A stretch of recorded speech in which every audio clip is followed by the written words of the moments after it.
So there is a difference between getting praise for your work and there's feedback where clients will tell you, you have made such an impact. You've changed how I look at things now. There is a visceral reaction of how they see their perspective has completely changed because of the work that you've done. That's impact. I'm realizing how many founders, entrepreneurs do not pause or slow down. There's not enough space to think creatively. Why is it important for entrepreneurs in the videography space to kind of focus on their zone, as you say, zone of genius? Why not simply offer multiple services and try to cover as many opportunities as possible? There's a constant debate between generalist and specialist. I'm not rooting for one or the other. For me, it's always the red thread. Most people tries to understand who they are, but they don't understand well enough how others see them. So if you are the kind of person who says, I do real estate, I do all of this, I also do weddings, I also do companies, I also do corporate, right? Guess what? That is the perception you are creating. So don't be surprised when you get all sorts of different clients trying to negotiate pricing with you, okay? Because that's the world you have painted. I'm telling you, man, we talk about this all the time. It's got to be story first. Hey, everybody. Welcome back to the Story First podcast. I'm Damian Gray. I'm excited for today because this conversation, it's something that I have heard about in the full length of my career. From the moment I started to 12, 13 years later, here today, I'm still hearing this conversation. And I want to dive into it because I feel like a lot of us tend to struggle with this. I know I have, and every now and then do, in trying to figure out what's the best way to go about doing this and scaling and growing my business as a videographer, as a business person, as somebody that is trying to grow in serving my community and the people in the area, different industries of work, all of those things. There's always a question of, how to scale. Is it something where we do, jack of all trades and figure things out? Or do we have the ability to niche down into one specific thing and go through that? Or how do I end up actually focusing on one thing? Or am I missing opportunities if I go too much into it? Or, a lot of these kinds of things I've gone back and forth in my own career. And it's been tough sometimes because you get opportunities that come out of nowhere and you're like, should I take it when it's not really something you're trying to pursue? Or do I have the gumption to say, I know what I'm passionate about. I know what I want to pursue. And this, whatever it is, might not be the thing that I want to focus on. And so today, I believe I have brought on a professional to walk through the mentality of that, to talk through research, insight. She does this for a living and really helping people go through this process. Today, I'm with Humira Akter. She is helping people packaging people's zone of genius. I had the opportunity to work with her and another person in the area, and she shared a little bit of her passion of what she's done to get to this point. And I think she brings really great insight that I'm curious to hear about. So you're going to hear questions. You're going to hear things that kind of talk through the process. And for the videographers that are listening in, I really want you to kind of put yourself in this conversation, to give yourself an opportunity to be present and thinking about the way you're structuring your business, the things that you're trying to pursue. I understand, the world's your oyster. We want to put ourselves out there. We want to make ourselves known, and we want to build something that's worth building. The question is at what cost, So I'm excited to dive into it. Humira, thank you so much for taking the time and joining us today. How are you feeling? Oh my gosh. That was a really very, I don't know if I deserve that kind of intro, but I really appreciate it. And everything you've kind of talked about in terms of struggling with where do I go? How do I niche and all that stuff? Yeah, I'm really excited to talk about. These are the things that I mean, this podcast could be 4 hours, so we'll try not to do that because I do have to pick up my kids at 3:30. So. Right. Yeah, we definitely don't want to do that. if it happens out, we could try a part two if things align. You never know. Hey, if your audience says we want more of that, then sure, we'll do it. We'll do it again. Absolutely. I have no problem with that. Yeah, Yeah. absolutely. Awesome. So let's build a little bit of context. Don't have to take long to get into this, but I'm curious if you could just share a little bit of your journey getting to this point. I know you've had a good bit of transition in trying to figure out what you're doing before and what you're doing now. It could be the 30-second, 1 minute kind of a version, but I'm just curious how you go from what you're doing to what you're doing now. It's a very specific kind of insight, and I'd love to know what that was like for you, why you made that decision or those decisions, Yeah. what triggered that reasoning for it. Like, just bring us into your world for a second. Oh, yeah. So to give you a backstory, I mean, this whole thing started with trying to understand people's zone of genius and everything. I quit my corporate job in 2017, and I started out as a freelancer. And like any freelancer, you start hunting for jobs, projects, anything that get you the job, basically, right? Yeah. And for a while, I thought that was it, because I think most people go into entrepreneurship thinking that this is the level of freedom, right? Being able to just work any hours, it doesn't have to be a defined 9 to 5. You can clock in at 3 a.m. if you need it, or get 5 cups of coffee in you and you're good to go, right? Yeah. Well, that wasn't quite the scenario for me, because I was a mom.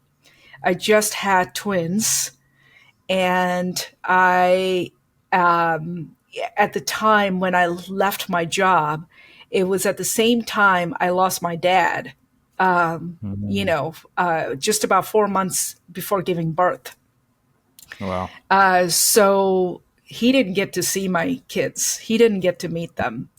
So not only I was battling with this, this corporate environment, but trying to figure out, like, where is my place? All of a sudden, this whole identity crisis kind of creeped in me, Yeah. and just, not only going through motherhood phase, but grieving, Yeah. So for 2 years, I was sort of like in that space where I'm in and out, like half in and half out of this corporate entrepreneurship, until a day when I get a phone call and my husband calls me and goes, "You need to come home, like right now." And my entire body just froze. Like, what just happened, right? Did something happen to my kids? You can imagine, like, I just packed everything and just rushed home. And I come in and I see that was the day we had to let go of our nanny, who was our au pair, basically. And that was a defining moment for me. Like, okay, I cannot, this whole feeling of this motherhood and grieving and loss, and a place where I didn't feel like I had a place anymore, because I was also kind of outgrown, in my corporate job, in my role, completely outgrown. And I think that was a blessing in disguise, because I was already halfway out.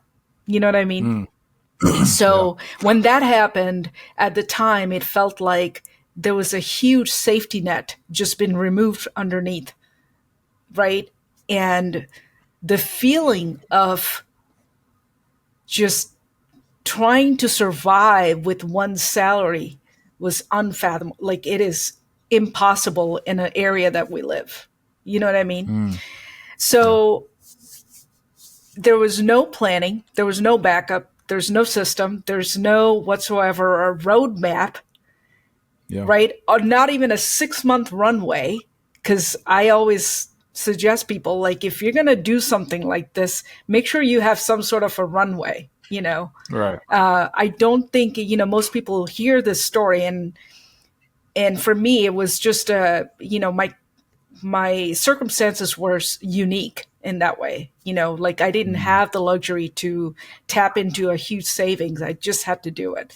So, but for Yeah. some reason that it something went off in me that I can't do this anymore, you know? So I had to quit. I quit my job in that year, started working, people who've left the same company started reaching out to me like, hey, would you mind doing some projects for us? Because they've already Mm. known me. So I didn't have to, luckily, I did land a few projects that were already from people that I've known, right? Mhm. But then year 2 and 3, something started to happen. After pandemic, something happened in my family, which, I'm okay talking about it because after so long, I feel safe to talk about it, which my husband Mm. had a stroke. Oh wow. After he had a stroke, that was the turning point for me Yeah. because the projects that I was taking randomly and saying yes to anything and everything just wasn't sustainable. Hmm. And that made me Okay. question everything in terms of like how is this business model been created? What is the model to begin with? And where Yeah. is the structure? Where is the structure? If I had to like scale this, how would I even scale something like this? Mm. When you say sustainable, are you talking about there wasn't enough like profit coming in from the projects, or just like your mental Yeah, well-being to handle the load, kind of a thing? that's a really good question. So there was two things happening at the same time. One, Mm-hmm. the energy was split in so many different ways that I was scattered and burned out. Okay. Mm-hmm. Being able to focus on so many skill sets, for me, it was like I could do video, I could do landing pages, I could do web design, I could do, I could, there's so many areas of things that I've done in my corporate job that I thought I could transfer all of them to do what I do in my business. Gotcha. And that's where it led me to this huge transformation that most people are operating in their zone of excellence. So we'll talk about that more. Mm. But it is where a place where you are great at a lot of different things, Mm-hmm. but it doesn't necessarily not only lit you up, but pays you more. Mm-hmm. And so that was the start, that was the beginning seed of my discovery and researching what is it that, there's a constant debate between generalist and specialist, right? And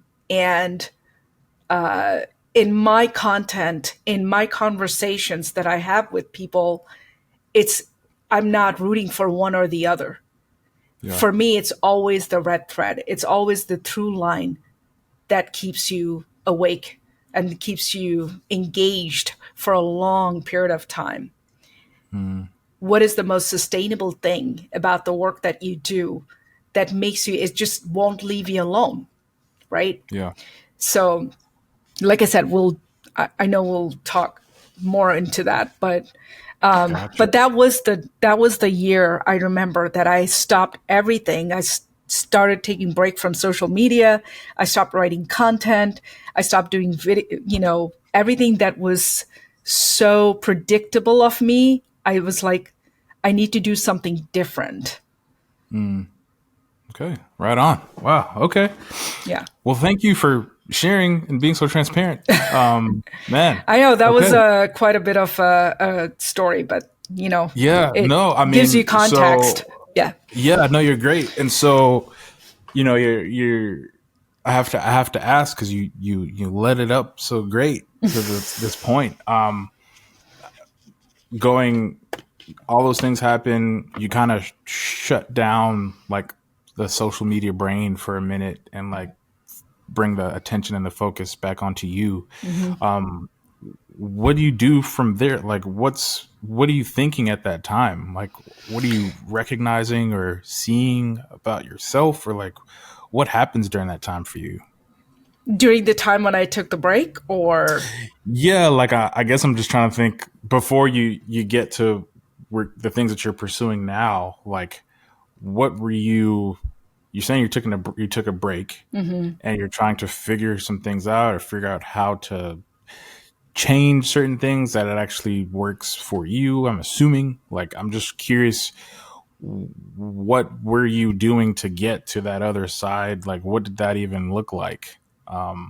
And the reason why I'm asking is because I think a lot of people recognize, like, man, that maybe they're not doing, maybe they're burnt out as well. right. And they have a vision, maybe, of what they think it should look like, but Mhm. maybe they don't quite know what are they supposed to do to get, because all I'm seeing is I'm going on social media and I'm seeing all these amazing things of people doing these amazing things, right? And I don't want to get FOMO and think about that. And Mhm. I know that I have this vision of what I think it's supposed to be, but how do I get from that to that over there? So I'm asking that for you, like, what was that like, or what was the process, that you're doing I kind of don't thing? remember if there was a process, a definitive Okay. process, but I do remember having more conversations with people one on one, you know.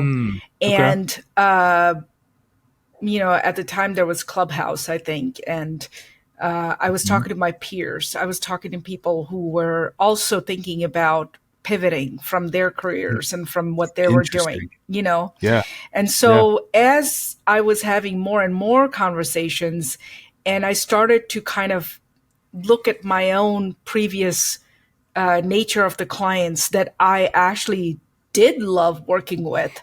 What was it Hmm. about that actually liked doing? And it turns out it Yeah. was not mostly deliverables. It was not around like, hey, this is the set of design deliverables that I did that brought me the most joy.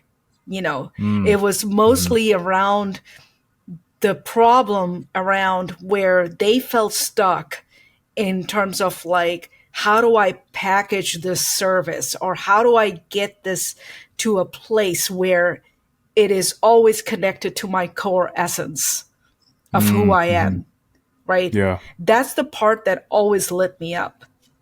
So I Gotcha. sort of like, the part that I want to tell you is this, that as I start doing this more work, I'm realizing how many founders, entrepreneurs do not pause or slow down.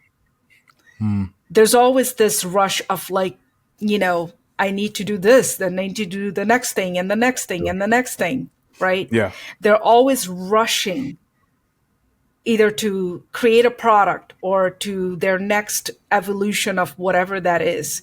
But there's Yeah. not enough space to think creatively. So what happens is that we create these hamster wheels, you know, and there is no time to kind of like just sit with the discomfort that you're supposed to feel, you know. Mm.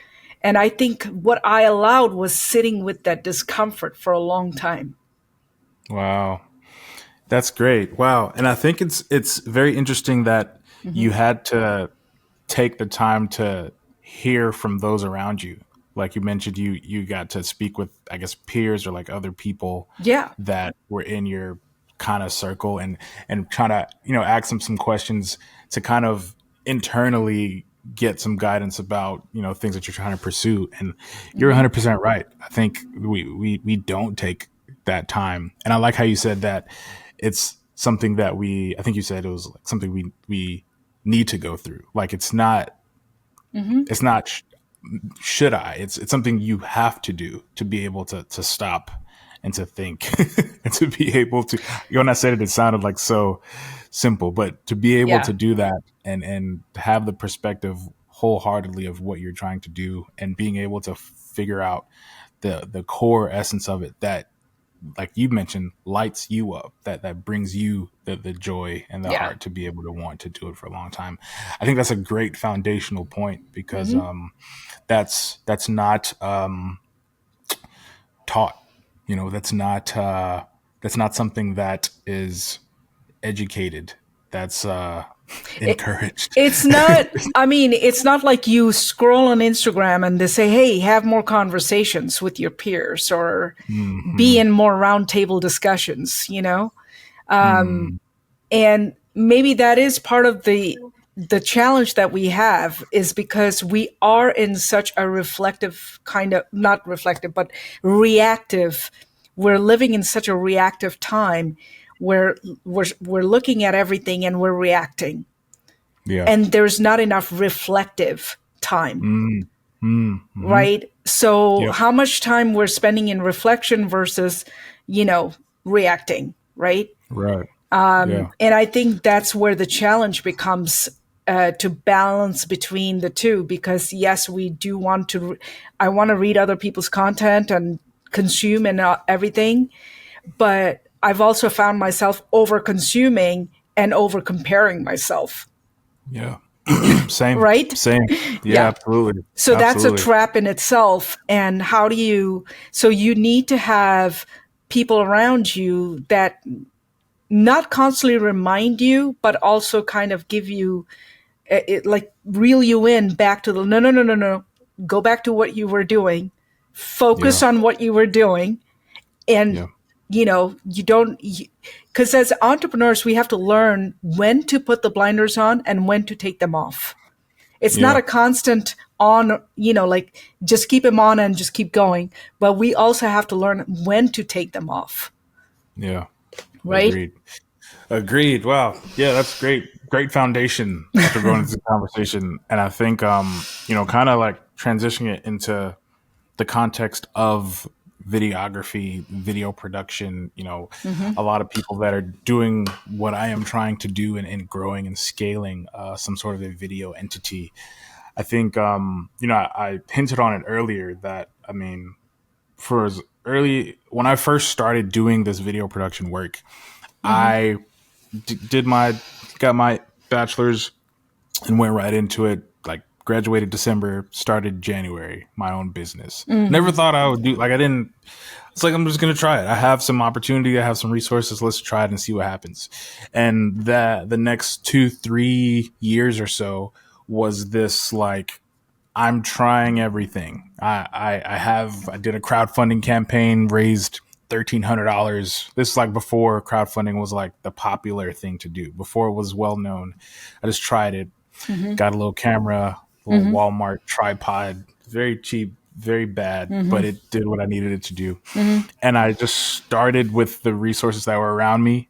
I did photography for an electrical company, did photography for menus for restaurants. I did senior graduate portraits. I did real estate photography. Like that was the easier kind of hanging fruit because it was photography and it wasn't video, but I had some connections there and I started there. And as I continued to grow, I recognized that I really enjoyed the video production aspect of it. So I started kind of focusing on the video. And when I did that, I really enjoyed the story aspect of it. I think from the beginning, that was the thing that made me light up. It was the video, the storytelling, the being able to serve your community well and building content that actually helps and encourages and not just trying to get views. Like that was the essence of it. But I recognized that I was doing a lot of photography and very little video. So as time progressed, I kind of transitioned into the video stuff. And so as I continued to grow and build that, I got some mentors and things like that. And we started to focus on the video aspect of it.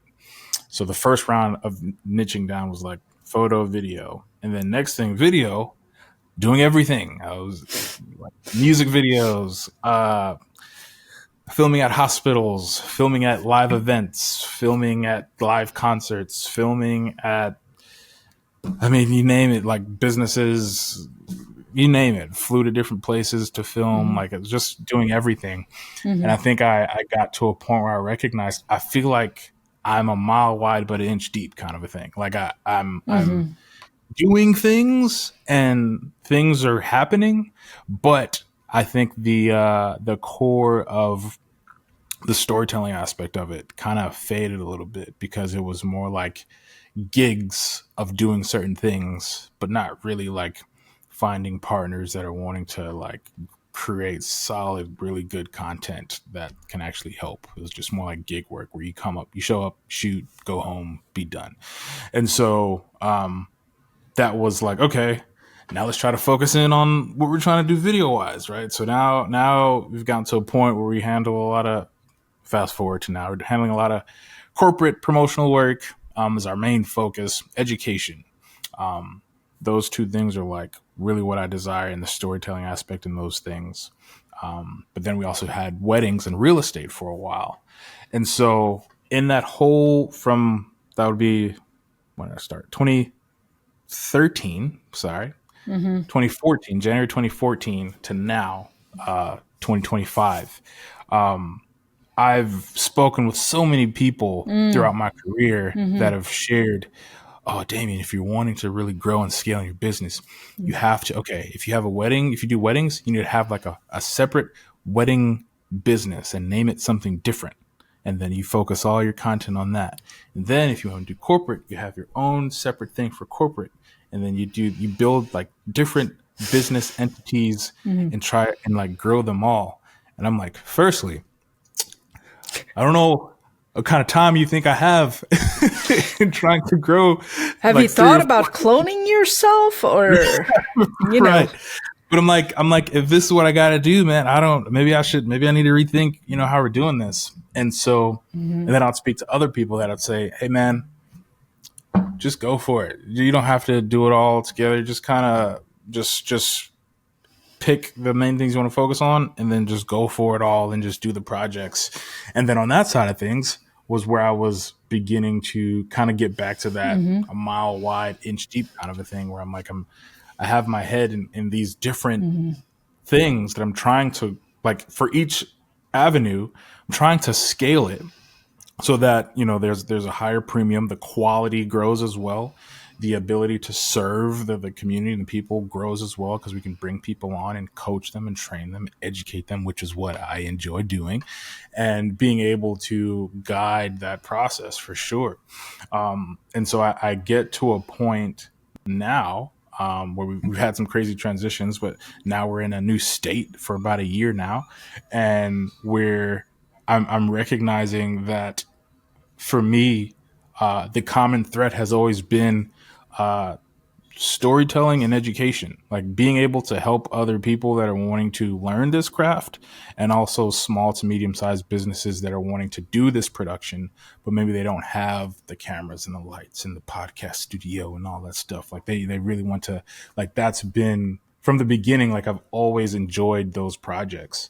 And so I think what I've been, the question I want to ask you just starting off is, like, why, from your perspective, why is it important for like entrepreneurs, and I'll say entrepreneurs in the videography space, to kind of focus on their zone, as you say, zone of genius, I want to say, why not simply offer multiple services and try to cover as many opportunities, as possible, kind of a thing. It's some would say it's kind of risky to put it all on like one or two things. What if the market changes? What if, all these things? Yeah.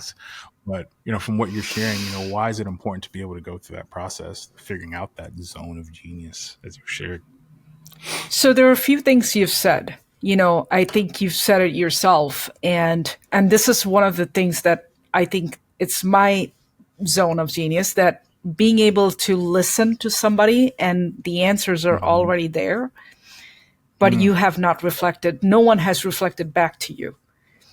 There's two things that you've always been hooked, like you've been drawn to, which was storytelling and community and being able to tell it in a way that captures their essence of whatever they're trying to do, right?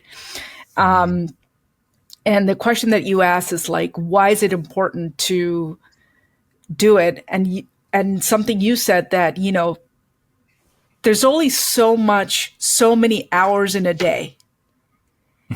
there's only so much time you have. And as a solo creator, we don't have unlimited energy. We think we do, but we don't. Yeah, that's Okay. true. And It's now, true. if you are someone who is a single dude who has no family and all you're doing is cranking content out all day, right? Then that's one thing. But I also have seen people who have raising their children, family, running in parent meetings, running and doing things. Your energy level is spread in so many ways, right? Mm. So if you think about dilution, right? Not only I say that it's not only it's too risky to be forgettable. Mm. Hmm. Okay. Okay. You're saying that is it risk to not doing why not is it risk not to offer that many services? And I say it's risky to be forgettable. Hmm. Can So you expunge on that a little bit? meaning when when we refer other people, right? When people refer you, we're not necessarily referring a whole menu, if you think about it. We're referring to somebody. If my HVAC breaks down, there's a electricity problem or something, electrical work that needs done. Guess what? I am calling my friends to tell me, do you know someone who knows exactly how to solve that specific problem, right? Yeah. Yeah. Now, we may hire a general contractor and things like that, but when it comes to specific issues, you don't refer people who has a full menu of services. Mm. Hmm. And that's how our brain works. Even though we don't want to, box people in, we hate the idea of getting boxed in. We hate the idea of being labeled. But that's human behavior, is that we always want to find specific solution to our problem. Yeah. Get it. I got it. Okay? Too risky to be forgettable. It's too risky to be forgettable. Yeah. Yeah. Because you're having, but yeah, you have a full, like you said, menu of all the different things and services that you do, but at the end of the day, the person that needs the help has Yeah. this specific, problem. They need someone that is focused on the HVAC system and not, a general contractor that Right. can do, everything. Got it. Okay. Yeah, and if you think about it, like if you go on LinkedIn right now, how many people are selling videography? How Yeah. many people are selling coaching? How many people are therapists? How many people are doing LinkedIn as a lead gen Yeah. service, Mm-hmm. right? Yep. So You the talking. so the question now becomes, to me, is like, are you the person who's going to be able to help me? So now it Right. becomes a whole discussion about not just like, I don't want to go into this whole marketing spiel about positioning and all that, but it becomes about choice. Yeah. Who's the right choice for me? Who Yeah. understands me better than anyone else? Who can I trust? Who can I, give money to and hopefully that they won't steal it and Yeah. and have to worry about draining out my savings. Right. Yeah. Yeah, that's a great point, man. Yeah, that's great I hope because that hits home. And well, yeah. yeah, I feel that a lot, Yes. especially when you're talking about like LinkedIn and social media, because it's Right. everyone's doing everything. Like even if you just pick the video community, like you're saying, like how many videographers are out there? There's tons, and so like Yeah. being able to, I think that what you're getting to is the best way to quote unquote distinguish yourself is to be able to really become very clear on how like how you are able to, of course, serve your clients well, but like really honing in on the specificity, like the specific thing that you are able to do, that you can Right. like, that's your, lights you up, like it's your thing. It's And something we that you all want to do it. do. Like, even if people who Yeah. are trying to hire me, for example, right? They're going to Yeah. want to see compared to all these other business coaches, and which is exactly the reason I told you before this interview is that I don't call myself a business coach, Yeah. right? The first mind, the people are, our brains are wired to see the novelty and see the unique differentiation in a, but all of a sudden when you start to differentiate, that's when people notice, right? And people have a hard Yep. time when everything looks the same, everything sounds the same, everything feels the same, right? Yep.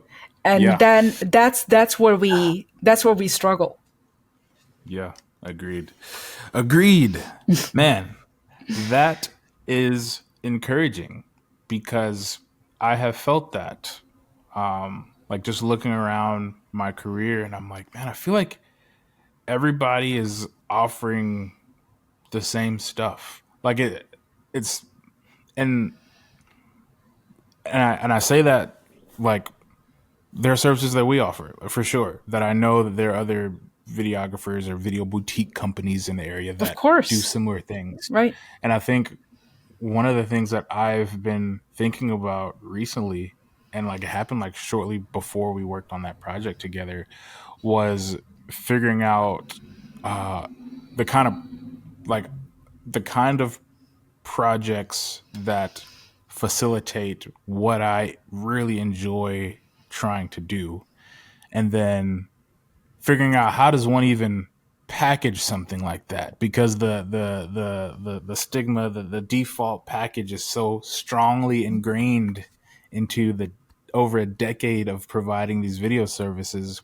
Then it's like, okay, well, how do I build something that's actually profitable and like it could actually like work when there's this entire mountain of like, well, this is the way this is normally done, like in this video community, and really kind of drowning out that noise. So I think what you're sharing is encouraging because one, it makes me know that I'm not crazy. Like I recognize, okay, I'm that's good. That's true. what Like I'm here that, for. I'm all for yeah. reassurance. Yeah, there you go. And then two, like, yeah, it is possible. And so that was the next thing I was curious. Like, we're talking very, on the non physical things like the intangibles. Do you have insight on this? I don't want to get too like statisticky, but has there been any like research that you've come across or like data, if you will, or anything that kind of supports or just kind of brings some insight or highlight some things that's kind of good to I know mean, for there's this kind all of sorts conversation? of tests. If you look at Myers-Briggs personality test, there's Clifton Strengths test. There's all Yeah. sorts of like people find out who are you? What is so special about you? What's your color of parachute? Things like that, right? And people Yeah. still can't find the answer. And for me, there was two books that has made a major dent in my in my process, which is Yeah. one, reading Insights by Tasha Eurich. She talks about true self-awareness, which is most people tries to understand who they are, but they don't understand well enough how others see them or others understand them, right? Mm-hmm. So if you are the kind of person who says, I do real estate, I do all of this, I also do weddings, I also do companies, I also do corporate, right? Right. Guess what? That is the perception you are creating. So don't be surprised when you get all sorts of different clients trying to negotiate pricing with you. Okay? Because that's Gotcha. the world you have painted. And that's Wow. Okay. that's the world I have painted. Yeah. Yeah. Yeah. I mean, right? present. Yeah. Yeah. I'm with you. Okay. Yeah. Well, let's, that's interesting. Let's diagnose that a little bit. So you're saying that the world that we've built in having the different like many different services as a videographer for me ends up being the reason or the space for clients being able to go up and down and trying to create their own idea of pricing for what it is, kind of a thing. Is that what you're Well, sharing? I mean, it gives them the signal that this person can do a lot of things, Okay. right? And so the conversation then becomes around what's your budget around this kind of gig, right? Mm-hmm. Whereas, how would it be a conversation like, hey, I actually am a videographer for this type of community, this specific, let's say, LGBTQ community, for this Mm-hmm. kind of project, and this is what I charge. Gotcha. That's a very different conversation than going into like, hey, I saw you do commercial. I also see you doing this. Could you give me a price range of what you?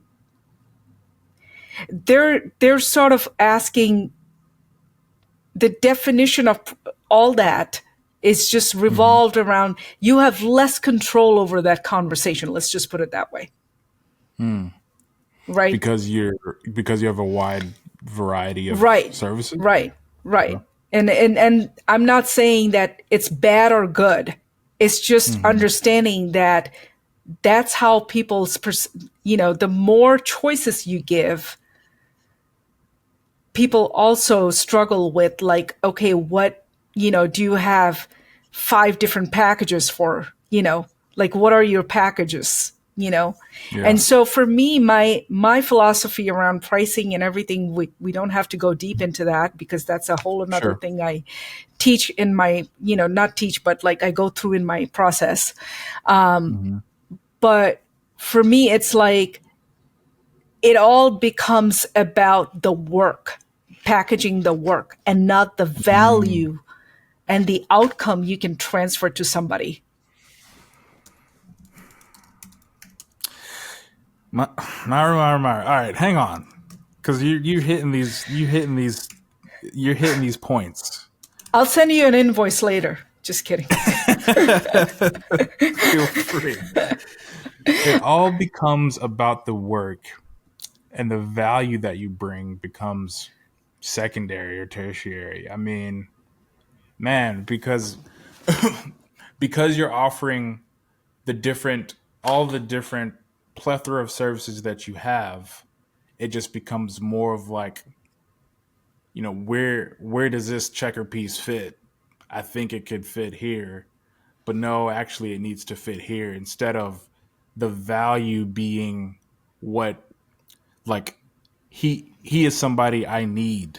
Like, his value is something I need, and not, oh, we can just bring on another videographer that does it, down the street, kind of a thing.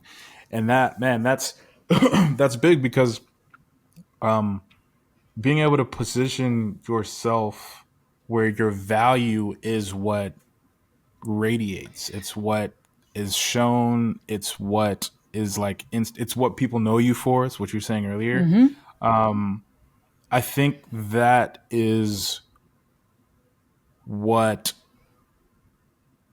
I think that's the pivot. I think that's what makes a person like recognize. Okay, if I really want my value to be first, I need to be able to share kind of who I am and what I want to pursue in this video production effort.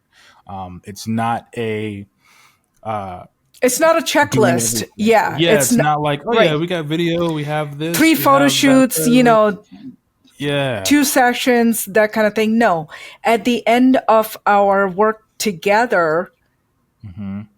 you walk away with a video that's going to make you more confident in your voice and people Yeah. reaching out to you as an authority, as someone they trust. Yeah. You're not just a content creator anymore. Yeah. Some people might take offense to that, Humira. I'm And I sorry. mean, well, what I'm saying is I'm with you. Like I'm sorry, but not I'm with sorry. you. Right. Like I think, and that's the thing, because in that video world, like, a few years ago now, but a lot of things started shifting to like, got to get content creating going, got to do, like, there's a lot of, if I go on LinkedIn and look up jobs right now, there's tons of people looking for a content creator, somebody to come in, create content for their business, edit it, put it together, and in like a, like a cyclical, certain amount of videos per, Yeah, and it's people, retainer service, right? yeah, It's which I call it, a retainer that is just to keep a business afloat, but it's not right, necessarily that is going to challenge you to create the right, next evolution of your business. right. Okay? Yeah, I agree. I agree. Yeah, and I think that's a good distinguishment, because I think that's like that right there is pretty much exactly where we are now. Like we did a shoot earlier this week, and we'll know soon, hopefully, if we'll have our second retainer client in the area. And my thinking was, like, that isn't something that I market, that I like put out there on our social media world. Like, it's literally everything is in person with the connections I've made. But again, that is my thinking, is that serves as a foundational piece of bringing in some consistent income and stuff like that, so It's a that way we cash can flow. focus Yes, on, right. so we can focus on that. And so I think that's great what you shared, that distinguishment. And I have to play a little bit of devil's advocate here, because with what you're sharing, one might say narrowing that focus could raise a little bit of concern. Like, because you may miss out on opportunities, or like like you're saying, like, the value first, like, I am this videographer focusing on this for your business, and this is the price that it would cost to do what we're trying to do with you. And then the entity, the business, whoever it is, might not agree with that pricing, right? And if that's what you're putting all of your resources in, that's what you're sharing yourself as. Um, what's your encouragement or your response to videographers that are kind of going through that process, where they're trying to put value first, they're wanting to really pursue those efforts, Yeah. but a lot of the times they're getting beaten out by people that are either undercutting them, because they're just like the gear, what I call a gear videographer, where somebody needs a videographer. All right, just like a cog in a gear system, put them in there. Oh, we don't, it's too expensive. All right, throw it out, get another gear. All right, put it in. All right, that works. Let's do that. Like, what's your encouragement to that videographer that's like wanting to do that, but it seems as if, I want to be valued, but it seems that the services and the pricing is harder to get wins on these bids or whatever they're trying to do. So I have two thoughts on that. And being in that position myself, where I needed to keep the lights on, right? I needed the cash flow. And the tricky part is when you stay there and you don't make room for this other thing that you're really, really, that lights you up, and that has the potential to grow, but you're not investing enough time in that. All you're doing, what we do is we tend to keep ourselves safe. And safety can be a danger zone for creative entrepreneurs, right? Because Wow. Yeah. because that's the part that gets really tricky. And I'm not saying that you should be so red line that you can't make that you're not even able to create the space for the zone of genius, right? Yeah. You should create enough safety so you can expand that room for that kind of work, right? Yeah. Create enough safety and then start to plan things, fund your dream, whatever that is. But what Yeah. most people is stuck in that safe zone. Mm-hmm. Okay. And you can only do that for so long. What I've seen is that people, like I said, they get stuck in the zone of excellence, things that they're really great at, but Mm-hmm. it doesn't necessarily light them up, Yeah. right? It pays you Yeah. well, but it doesn't light you up. Yeah. Wow. Absolutely. Man, that's great. That's great. I think yeah, that's really great because it And I really gives. also say this that Yeah. and this is what I've learned, that every yes to the wrong opportunity is saying no to the right opportunity. Mm-hmm. Yeah, so I guess that which would bring me to my next kind of thought is Yeah. uh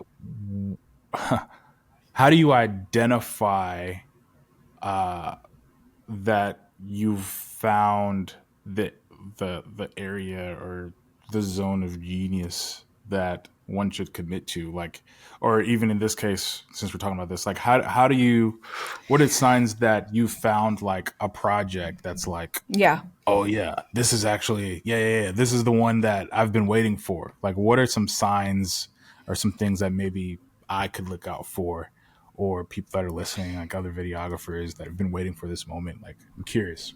So there is a difference between getting praise for your work, like you're doing excellent job, you Hmm. should keep doing this, and there's feedback where clients will tell you, you have made such an impact. You've changed my how I look at things now. There is a Mm, visceral reaction of how they see their perspective has completely changed because of the work that you've done. That's mhm. impact. That's Yeah. direct impact. So you got to look at the signals, you got to look at the signs of what you've been hearing, you know, and whether it's like, I don't care if it's paid or unpaid, people you've helped throughout the years that have told you that this is the kind of problem that we've always solved. There's always a through line. For every single Yeah. person I've met so far, has, if I dig into your story, I bet you I could find things that you haven't even thought of, Mm, right? mm, yeah. And that's the problem with genius, is that we're so damn close to our thing that it's painful. It's painful to be able to Yeah. figure this out. And this is why I say that, like, why torture yourself? Why torture?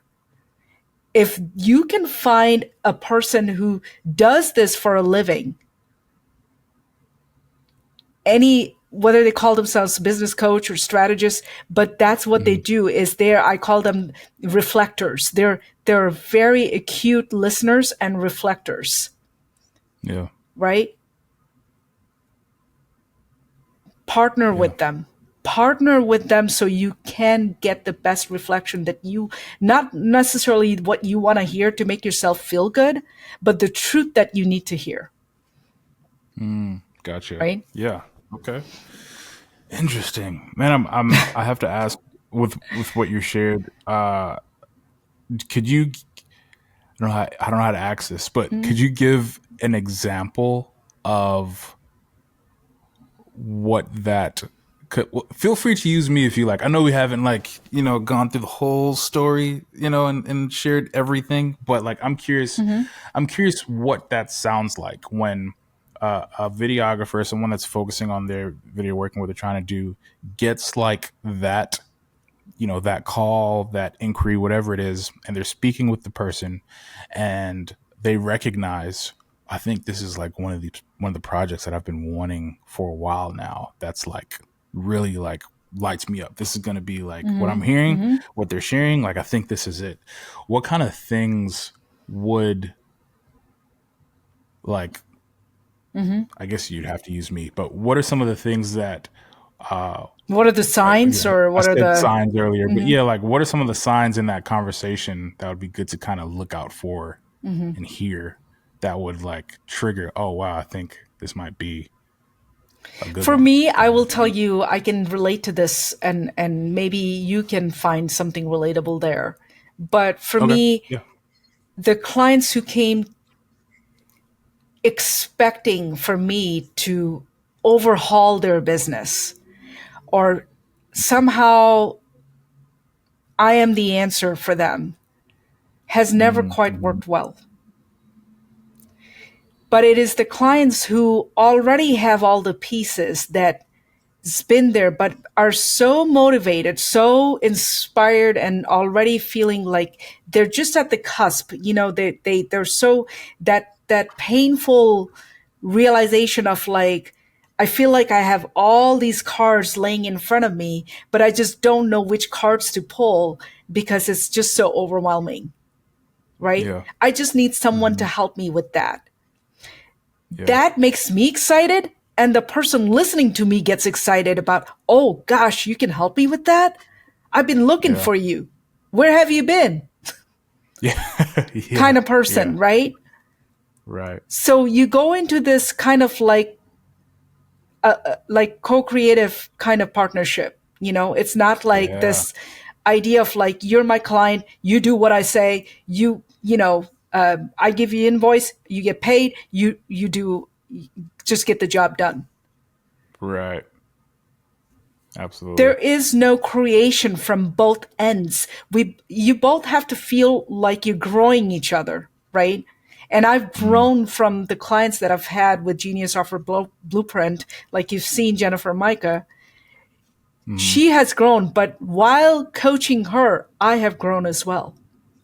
Mm-hmm. And that's how you know that it's the right partnership. You're right. There has to be a growth from both ends. There has to be some sort of this root sprouting from both end, right? And Yeah. if your current clients are not challenging you to step up, and you're not challenging them to step up, then it's, to me, it's a very safe relationship. It's too safe. Mm-hmm. You Yeah. pay the invoice, you're done. Right. There's no Absolutely. asking questions. There's no back and forth in terms of like, it ends at a transaction basically. Mm-hmm. Yeah. And Yeah. there are times that it's fine, right? You do the job, you pay, you're done, right? But Mm-hmm. we're talking about zone of genius. Right. Wow. So I have to ask this with what you're sharing. Mm-hmm. Once again, devil's advocate. Um, what's the difference between this Mm-hmm. and somebody that's just a good salesman? Because a good salesman, we just went through the process of buying a new car, and gosh, like they try their best to play to the emotional side and like wanting to, really do what's best for you. And like, they knew that I had a newborn. So they're, like trying to all these things and all that. And you get this list Wait, of all the additions to the am I vehicle, hearing this actually happen to you, or no, just kidding. yeah, no, this is what are we in This now? is real, November? This was September. This was end of September. right?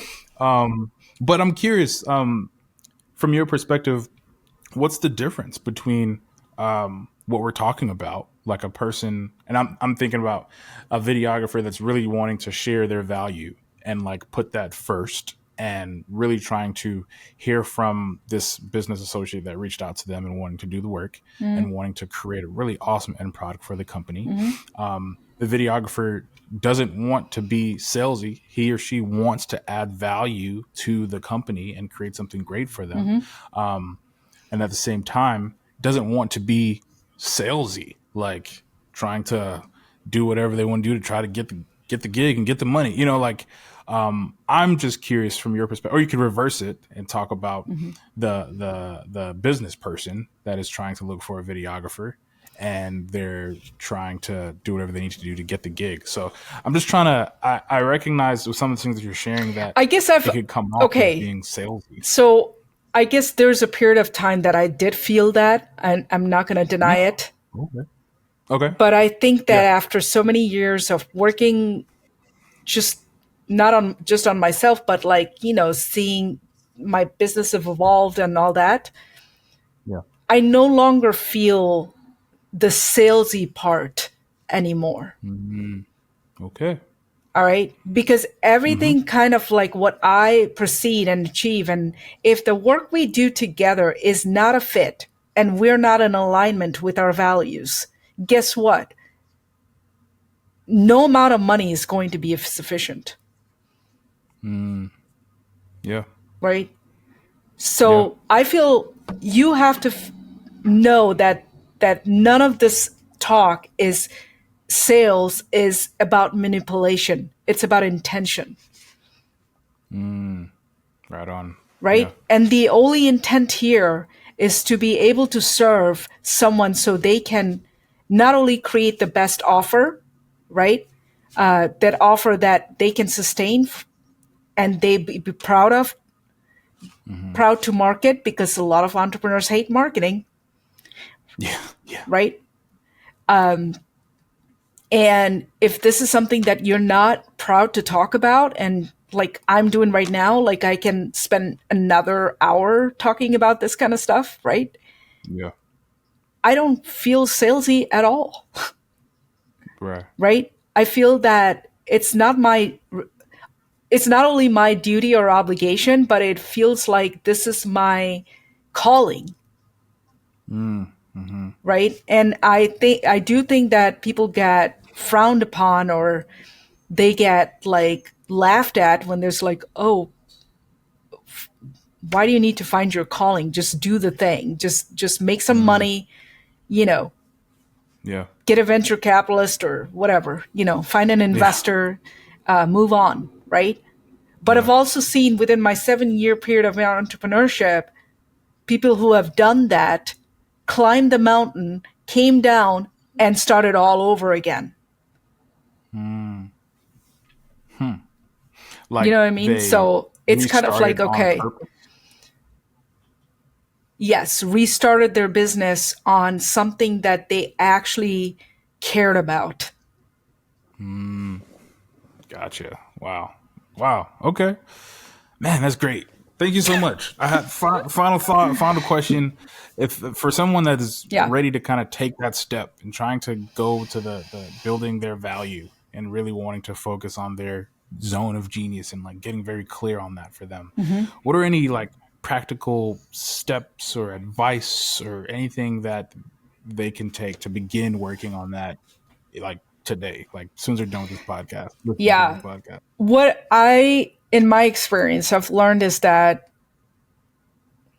it's all a talk, it's all a show. Like, we're very good at talking, we're very good at preaching, but this is why wanted to think about it's not my blueprint, but what is the blueprint that you're walking on that you can practice what you preach? Because if you can't practice your Okay. own talk, like if you can walk your own talk, then I don't trust that person. Yeah. You need to be able to go back to something so you can revisit and audit every few months to see if you're in alignment, Yeah. right? So a lot of times my clients will stop, like after we're done working with me, they'll say something like, thank you for keeping me aligned. Thank you for making me remind myself what I was all about and what was the mission for core mission of my business. A lot of Yeah. times they needed to be reminded. They had all the pieces. But because we live in, like I said, we live in such a reactive world, right? We're constantly chasing the next and the next and the next. In midst of all that chaos and everything, we tend to lose ourselves with all that. So to be able to have this kind of documented process for yourself that you can revisit and you can iterate and improve, and the Kaizen method, continuous improvement, I think that's a much more sustainable way to look at your growth than just kind of reacting from year to year, quarter to quarter, and trying to be like figuring all out all again. Right. To me, it doesn't Yeah. make sense. It just sounds so painful. Yeah. Okay. Yeah. I mean, that sounds like getting Your as you're foundation, going. yeah, Yeah, like as you're going through this journey, being able to get a core understanding of the things yes, that tend to light you up that you enjoy. And as you're going through the process, going back to that and saying, are we getting closer to that or are we getting further further away away? from it. Exactly, Yeah. And then being exactly. able to, as you're doing that, gain value in pursuing those things. And that is what you share. That is who you are, kind of a thing. Yeah, I think that's great because I feel like I've been there. You just get kind of lost in the sauce and like trying to conclude which way is up for a second. Like, wait, why are we doing this again? So yeah, I can definitely relate to that. Yep, Yeah, man, thank you so much, Humira. That's great. Thank you so much for taking the time. I really appreciate you taking the hour to really sit down and walk through this. For anyone listening, if you're wanting to hear more, to know more about Humira and everything that she's doing, links are below in the description. Feel free to check her out on LinkedIn. She has everything there. If you want to ask her a question, I'm assuming she'll respond, so feel free to reach out to her. Thank you guys so much for listening. I'll catch you on the next episode. Please, if you have questions, if you have thoughts, let me know. I'd love to hear feedback. I'd love to hear what you're thinking. If there's something that you took away from this episode, let me know because I'd love to pinpoint that in future conversations. All right. Humira, thank absolutely, you my so much for pleasure. taking the time. Absolutely. Thank you so much for having me. And I really enjoyed, like I said, I could talk about this, anytime, any day. So I appreciate all the questions you asked. Those were some really thoughtful questions. And yeah, if anyone has more, thoughts about like things that we didn't cover, yeah, Mm, absolutely. I think it would be awesome to maybe have a follow up conversation. Yeah. yeah, absolutely. All right. Thank you guys for tuning in. Hope you guys have a great rest of the week, rest of the weekend, whenever you're listening. And we'll catch you on the next one.